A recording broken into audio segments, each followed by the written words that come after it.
I am your friend, Dr. Charles Apoki. I want to talk about the culture of impunity, recklessness, and total disregard for rules by the Nigerian so-called elite, particularly those who went to school but are not educated. I was at the airport flying to a city, and the airline gave us snacks, biscuits, water, and a soft drink. There was a man sitting beside me. He had a cane, a walking stick. Apparently, from the discussions I heard from him, he had had challenges with walking. He just ate his biscuit and threw the wrapping on the floor. And I was watching him. When I finished mine, I decided to help him pick his own and throw it in the trash can. And I told him, let me help you throw this away, because I was feeling sorry for him. He said, are you an airport cleaner? I told him, no, I'm a medical doctor. I just felt that it would be challenging for you to go and dispose of this stuff in the trash can. And he said the airport workers will come and clean it.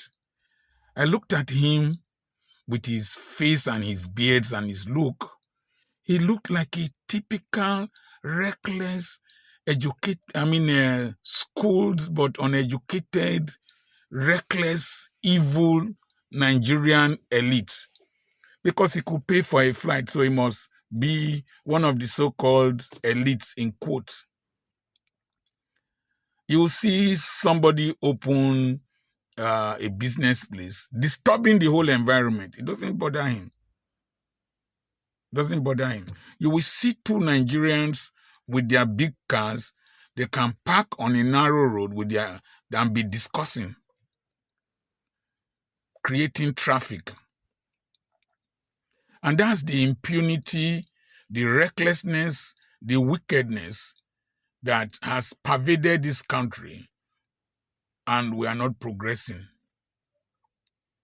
What bothers me is that the poor will fight themselves on behalf of these idiots. Idiots are people, according to Greek philosophy, whose actions they act without thinking about the environment and the impact on society. I have never ever started driving in 1986. I have never ever thrown waste materials from my car. Never. I leave them in my car. When I get home, I dispose of them decently. I can hold a piece of tissue for a long period of time until I see somewhere to trash it. I don't cross lawns. That's the training I received at Government College, Ogili. I don't jump queues. I don't disturb my neighbor.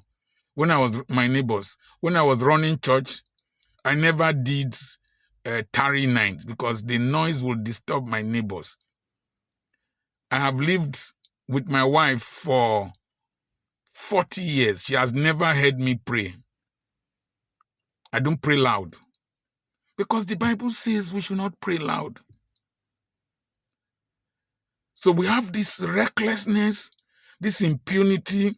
We do things without consideration. And the more reckless and the more obstinate you are, the more the dirty Talakawa people celebrate you. And then you become their tyrant. It's sad. I went to pick somebody from the airport with another person. He ate peanuts, groundnuts, and just threw the shells out of the window. And he was coming from overseas, a Nigerian. You will see Nigerians rushing to board plane. The tickets are there. Your seat numbers are there. Why are you rushing?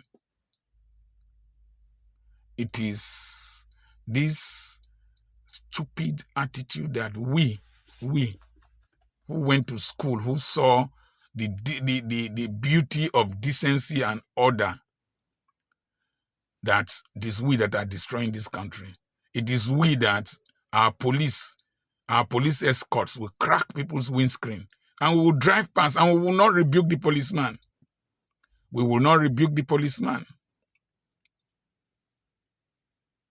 It is we that our security guards, our security personnel will beat up people. And we are there, and we went to school, and we have traveled overseas. It is we who benefited from this country are the problems of this country. I'm going to do a video on the broken window theory and the political insanity in Lagos State. For your benefit, subscribe to this channel. God bless you.